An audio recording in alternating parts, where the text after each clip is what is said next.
Campus Party Portugal, uma mágica para vocês. Tcharam!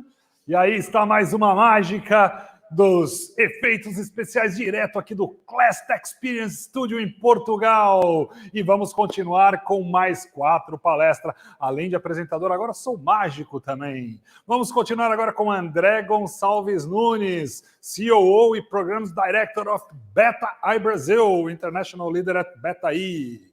Temos também o João Lourenço, que é professor da Universidade de Aveiro. Temos no outro palco o Abel Aguiar, meu amigo da Microsoft. E temos também o Hugo Pereira, CEO e Head of Content da Fraglider. Com vocês, mais 4 palestras aí. E eu volto com mais mágica daqui a pouco, hein? Boa tarde, falo-vos de Aveiro, mas pode ser bom dia ou boa noite, dependendo do sítio onde me ouvem. O meu nome é João Lourenço Marques, sou docente e investigador da Universidade de Aveiro, em Portugal. Eu quero agradecer o convite da organização do Campus Party. Quando aceitei, eu confesso que não sabia o que vinha, e agora dou-me conta da dimensão e da dinâmica que este evento tem, que é absolutamente extraordinário. É com muito gosto que aqui estou e espero responder às melhores expectativas. Eu vou agora tentar partilhar o meu ecrã. Vamos ver se funciona.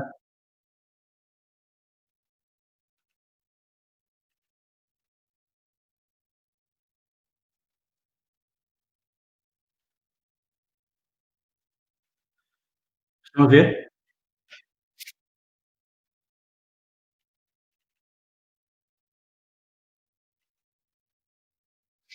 Bem, espero estarem a ver o meu ecrã. O tema da minha intervenção é a justiça social e a justiça territorial. O objetivo aqui é falar-vos um pouco dos desafios do planeamento, ou se tiverem ouvido o Brasil, do planejamento do território, e a forma como ele, na prática, os desafios que ele enfrenta para responder de forma eficaz àquilo que é o seu melhor desígnio, que é melhorar as condições de vida da população, e obviamente se comprometer a as condições de vida das populações vivedoras. Isto assegurando 3 condições essenciais: a questão da eficácia, a questão da própria eficiência e da equidade. Só para vos dar aqui uma ideia da definição destes conceitos, vamos à frente perceber um pouco melhor o seu significado. A questão da eficácia é a capacidade de podermos responder aos objetivos que eu previamente estabeleço. A questão da eficiência está relacionada com a forma como atingimos esses objetivos, que temos aquilo que é a rapidez, ou até em termos daquilo que são os recursos envolvidos. E a questão da equidade está relacionada com as questões da justiça, e aqui temos que avançar um pouco mais na comunicação para percebermos o significado e, digamos, os paradoxos associados a este conceito. A imagem que aí vos apresento do lado esquerdo não sou eu também apavorado por estar aqui, mas sim é uma ilustração que dá conta daquilo que são os desafios associados às questões da justiça. Portanto, habitualmente a manta é muito curta e, por vezes, para tapar a cabeça é preciso tapar os pés e vice-versa. Os processos, portanto, eu vou aqui estruturar a minha comunicação em três pontos. Vou falar-vos dos processos de transformação urbana à escala global e local, tentando dar nota daquilo que são as desigualdades e os desequilíbrios intrínsecos a essas próprias dinâmicas territoriais. Falar-vos dos desafios que estão relacionados com as respostas associadas à satisfação das necessidades que decorrem dessas desigualdades. E depois dar algumas pistas de como mitigar esses mesmos problemas. Começando então pelas transformações urbanas, o mundo tem sofrido profundas transformações no último século. Verificamos uma massiva migração da população de áreas rurais para áreas urbanas, mais especificamente até nem um fenómeno tão antigo como isso, é um fenómeno relativamente recente. Mas para darem nota, para terem uma ideia, em 1810, 10% da população vivia em zonas rurais e hoje, considerando o último ano disponível, mais de metade da população vive em áreas urbanas. Portanto, isto obviamente transformou a forma como vivemos, como nos relacionamos, como nos deslocamos. E, portanto, se nós pensarmos que isto são valores globais, quando verificamos aquilo que são, aquilo que são distribuições desta proporção de pessoas em áreas urbanas, verificamos que, de facto, o território tem em si mesmo capacidade de atrair diferentes pessoas. E, portanto, o valor médio de 57% de pessoas a viver em áreas urbanas, se nós excluirmos a China e a Índia, que têm aproximadamente 36% da população, verificamos que a maior parte das pessoas no mundo, excluindo também a África, vivem em áreas urbanas. Portanto, a América, a Europa e a própria Austrália têm aproximadamente 80% de pessoas a viverem em áreas urbanas. Mas isto é um fenómeno exclusivo à escala global? Não é. Eu agora vou-vos aqui apresentar um caso particular, que é de Portugal, mas eu acho que ele é paradigmático de outros contextos. O que temos aqui são fenómenos de urbanização, onde de facto existe a tendência também para as cidades de média e grande dimensão atraírem a população. No caso de Portugal não é como outros países, mas temos aqui claramente uma densificação da população na zona do litoral e depois um fenómeno de bipolarização, que na prática é uma atração maior ainda das áreas metropolitanas de Lisboa e Porto. Olhemos agora para o que acontece dentro destas áreas para perceber aqui um fenómeno curioso. Portanto, estas duas áreas, tanto quer Lisboa, quer o Porto, são duas regiões que atraem a população e têm tido nos últimos 30 anos um crescimento da sua população. Mas, curiosamente, quando verificamos as capitais destas áreas metropolitanas, elas perdem população. E isto resulta de um fenómeno que a literatura designa como gentrificação, que é um fenómeno de expulsão das funções menos nobres da cidade para a periferia. Portanto, isto é um fenómeno que afeta pessoas com mais baixas rendas, com mais baixos rendimentos, forçando-as a procurarem residências fora dos grandes centros. Portanto, esta pequena introdução para vos dar nota de que, de facto, o território é desigual. As populações se distribuem de forma relativamente diferenciada. Nós não falamos aqui de aspectos socioeconómicos, quando só falamos da distribuição da população, mas, de facto, o território também atrai de forma diferenciada, perfis também diferenciados de população. E, portanto, é importante que, de facto, existam políticas públicas que permitam gerir estas forças de repulsa e de atração que o território tem. Portanto, assumindo claramente uma responsabilidade de garantir princípios de justiça social e territorial, procurando aqui fazer a quadratura do círculo de maximizar aquilo que são princípios de eficácia e de eficiência dos seus mecanismos de atuação e, como resultado, minimizar estas mesmas desigualdades de modo a tornar aqui um território mais justo. Portanto, mas o que é que significa isto, então, de justiça social ou justiça territorial? Como é que se garante que qualquer solução assumida no contexto de uma política pública ou do planeamento possa responder àquilo que são as preocupações, os anseios, as expectativas de cada indivíduo ou até de uma sociedade, sabendo nós muitas vezes que aquilo que é bom para a árvore não é bom para a floresta e aquilo que é bom para mim não é bom para a minha comunidade ou para a sociedade onde eu me insiro. Existem claramente conflitos de interesse, existe também assimetrias de informação, portanto, as pessoas têm conhecimentos de forma diferenciada de informação que permite, eventualmente, tirar partido de um conjunto de oportunidades que, entretanto, possam vir a surgir. E também as decisões não são universais, portanto, afetam de forma diferenciada as pessoas ao qual elas se destinam. Então, só para vos aqui apresentar aquilo que são, digamos, os desafios quando tentamos atenuar, mitigar aquilo que são princípios ou lógicas de desigualdade social e territorial, Vou aqui pegar num exemplo de Amartya Sen, que foi adaptado aqui aos tempos modernos. Estão aí 3 crianças protegidas do Covid-19. O desafio aqui é a quem atribuir uma flauta,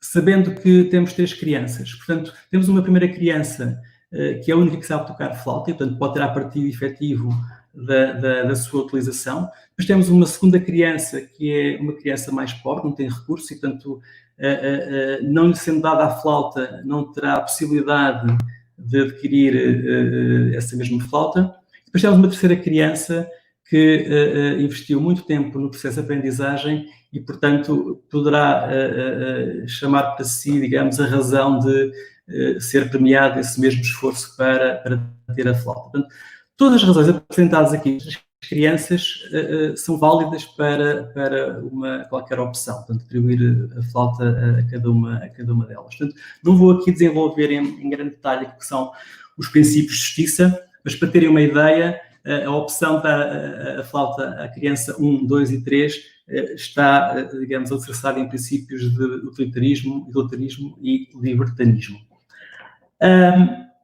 Quando nós falamos nas questões do território, e aquilo que eu há pouco vos dei nota, de que, de facto, o território é muito diferente, portanto, tem capacidades diferenciadas de atrair e de fixar pessoas, o planeamento vê-se confrontado, então, com a necessidade de minimizar, atenuar essas mesmas desigualdades. Portanto, e como é que é possível fazer isto? Portanto, há 2 formas possíveis, portanto, dar recursos iguais a todos, portanto, aquilo que ilustra aqui esta imagem da vossa esquerda, ou atribuir recursos de forma diferenciada, privilegiando, eventualmente, territórios ou pessoas que mais necessitam. Ainda assim, é preciso dar nota de que, mesmo que seja esta opção de atribuir de forma diferenciada, ela não pode ser diferenciada e ilimitada. Portanto, há aqui problemas de eficiência, obviamente os recursos são escassos e, portanto, temos que ter a noção de que as respostas que temos ou que nos obrigamos a dar estão sempre limitadas em termos de recursos.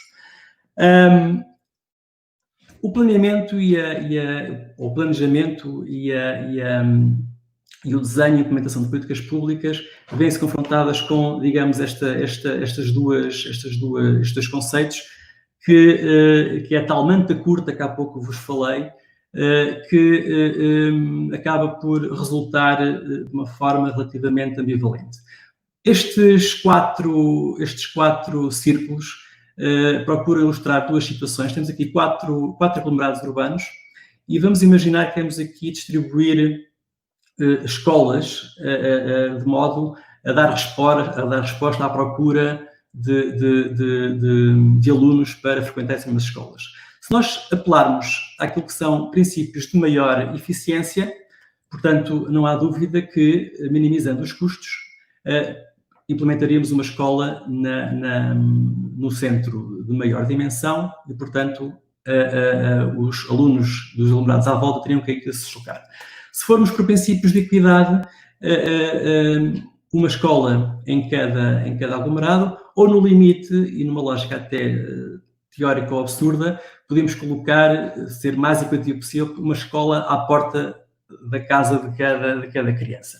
Então, temos aqui, então, estas 2 relações que este gráfico ilustra exatamente isso. Portanto, maior eficiência implica menor equidade, maior equidade implicará, então, uma menor eficiência. Apresentamos aqui mais duas situações. Uma que tem a ver com, portanto, o cenário é o mesmo, temos 4 localizações possíveis e podemos procurar encontrar a localização da escola de modo a minimizar as distâncias percorridas de cada um dos alunos. Vamos imaginar que aquelas 2 escolas são os pontos naquele espaço que permite minimizar as distâncias percorridas naqueles 4 aglomerados.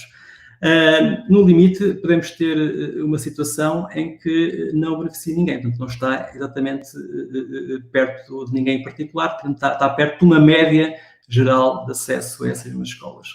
Há um outro princípio que é baseado na perspectiva de Rawls, que defende que se deve diferenciar positivamente quem mais precisa. Portanto, vamos imaginar que agora temos ali, naqueles 4 aglomerados, uma nova informação que permite dar conta de que, de facto, 2 desses aglomerados são pessoas com maiores níveis de rendimento, os 2 de cima, e um deles tem menores níveis de rendimento. Portanto, as famílias são mais carenciadas. Portanto, uma solução destas iria resultar naquilo que era privilegiar uma localização perto das pessoas que estão mais pobres.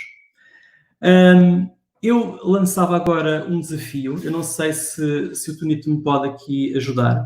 Eu tenho aqui um link que foi feito no Google Forms, e se vocês responderem até ao final da minha apresentação, eu posso mostrar-vos os resultados, temos aqui um pouco, se houver tempo. A ideia aqui, então, é perguntar-vos, face àqueles 3 cenários das crianças, aqui estes 3 cenários da distribuição de escolas, a quem atribuíam a flauta e como distribuíam as escolas. Portanto, eu vou continuar com a minha apresentação e, entretanto, eu não sei se o Tonito pode aqui partilhar na tela o link, mas eu depois, no final, posso dar nota disso. Portanto, este é um desafio que podem, então, fazer agora, se quiserem, e depois analisaremos os resultados. E este é um exercício meramente ilustrativo, que eu fiz precisamente para este evento. Nós utilizamos, quando digo nós, a equipa de investigação no qual estou inserido, naquilo que são os nossos trabalhos de cooperação com o exterior, desenvolvemos ferramentas que acabam por pôr estes princípios em prática. E, portanto, esta ferramenta, que também tem aí o link para poderem responder, aqui sim já trabalha com questões mais operativas, em que o exercício é muito semelhante ao anterior. Portanto, as pessoas, perante uma opção de terem um menor número de escolas, obviamente privilegiando a eficiência e prejudicando a equidade, ou tendo um maior número de escolas, beneficiando a equidade e penalizando a eficiência, o que é que as pessoas preferem? E, portanto, nós usamos estas ferramentas para poder, junto com a população, avaliar aquilo que são as suas preferências, as suas vontades. Sendo que, obviamente, como disse há pouco, a manta é curta e, tapando mais a cabeça, destapa-se mais os pés. Agora, temos um elefante no meio da sala, e o elefante é, de facto, a pandemia. Obviamente, não poderia falar de justiça social e territorial sem falar da pandemia, e porque, de facto, segundo os relatórios, terá um impacto no mundo que é o mais grave desde a Segunda Guerra Mundial. E, obviamente, como sabem, em apenas alguns meses espalhou-se por quase todos os continentes, infectando milhões de pessoas e infectando milhares de pessoas e matando centenas de milhares. O que levou a alguns dizerem que, de facto, era um vírus muito democrático e atingia todos sem discriminação. Isto é verdade, sim, na perspectiva de que não escolhe, obviamente, classes sociais nem idades para infectar, mas, de facto, não. Da forma como as pessoas estão expostas a esses vírus. Portanto, não só na forma como podem conviver, como também a forma como podem tratar. E, portanto, prevê-se, e já está perfeitamente visível, que as desigualdades se agravem, com um impacto muito grande e absolutamente desproporcional em termos dos territórios mais vulneráveis e das classes sociais mais baixas. E já há estudos, de facto, que apontam uma forte correlação entre as taxas mais altas de infecções de Covid-19 e os territórios de mais baixo nível de rendimentos.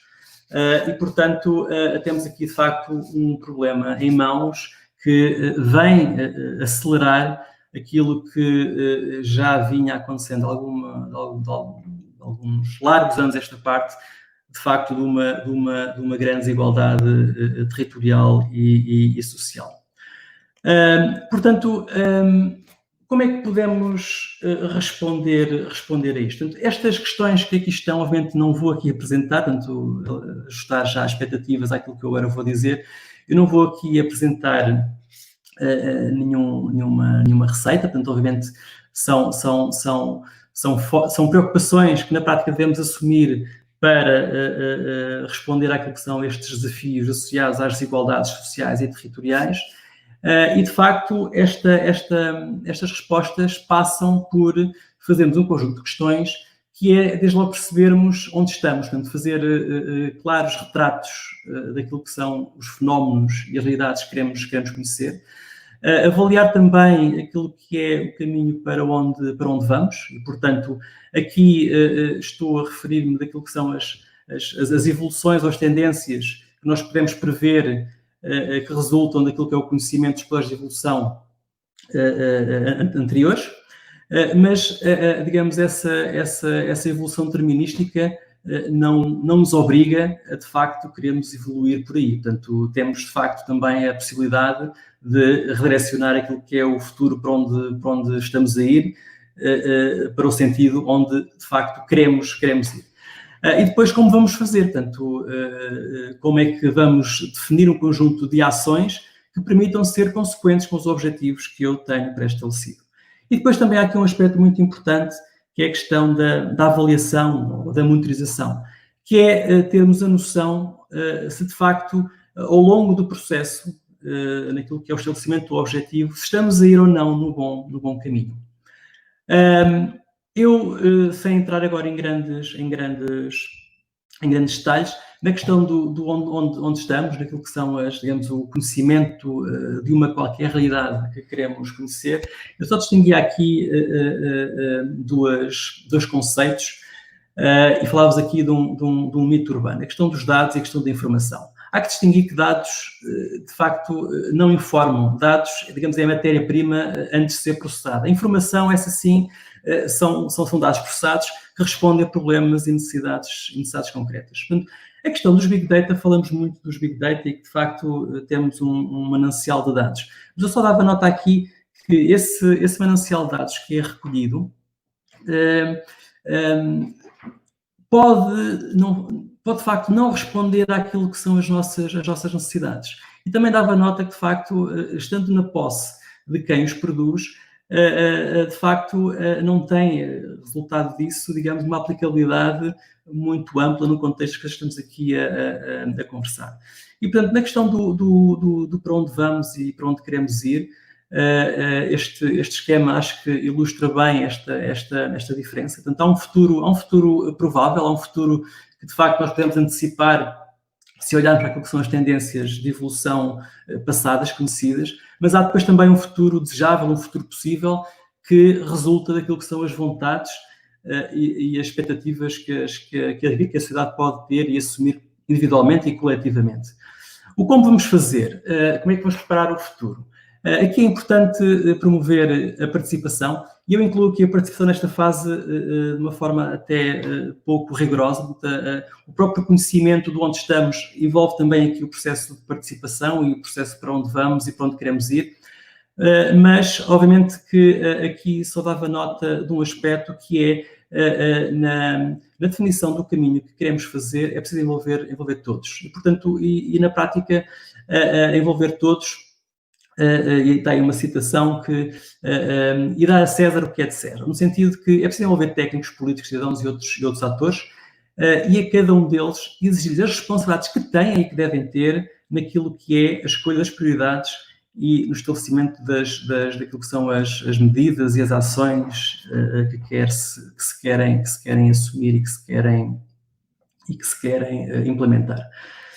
Por fim, a questão da monitorização. É preciso definirem-se metas que podem ser de curto, médio e longo prazo, impactos diretos e indiretos, tangíveis e intangíveis. Portanto, é preciso fazer avaliações de modo a permitir avaliar se, de facto, as expectativas que nós tínhamos quando definimos objetivos e definimos os mecanismos para atingir esses objetivos, se, de facto, estão a resultar ou não. Eu vou terminar com mais dois slides. E dando nota que, de facto, é cada vez mais óbvio que para se alcançarem as tais soluções, as tais medidas eficazes, é preciso uma aproximação holística. O que é que eu quero dizer com isto?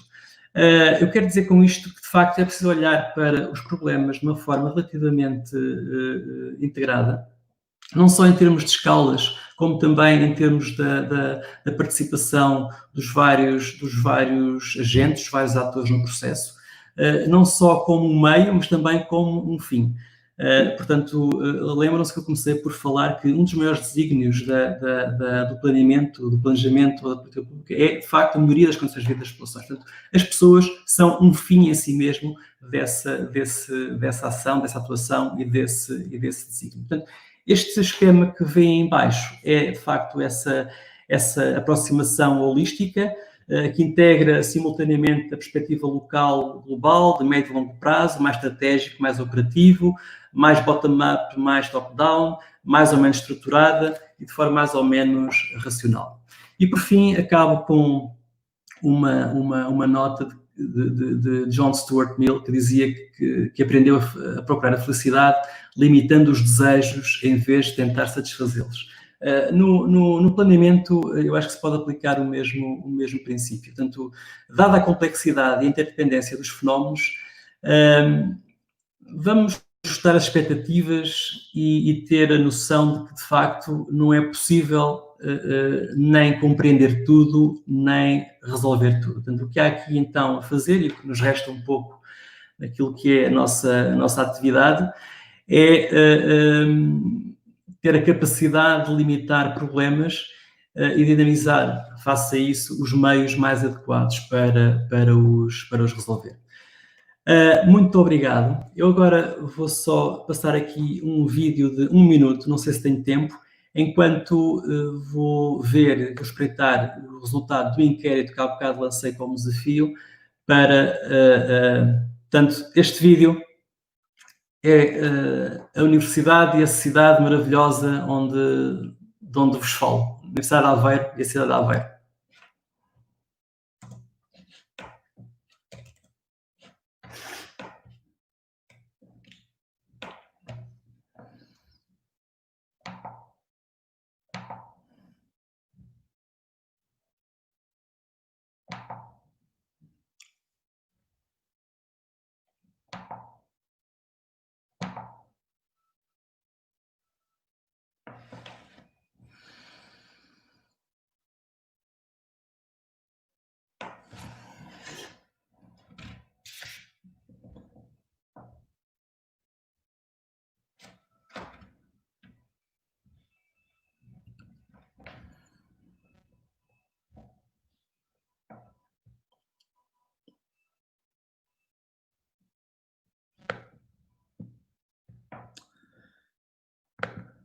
Muito obrigado.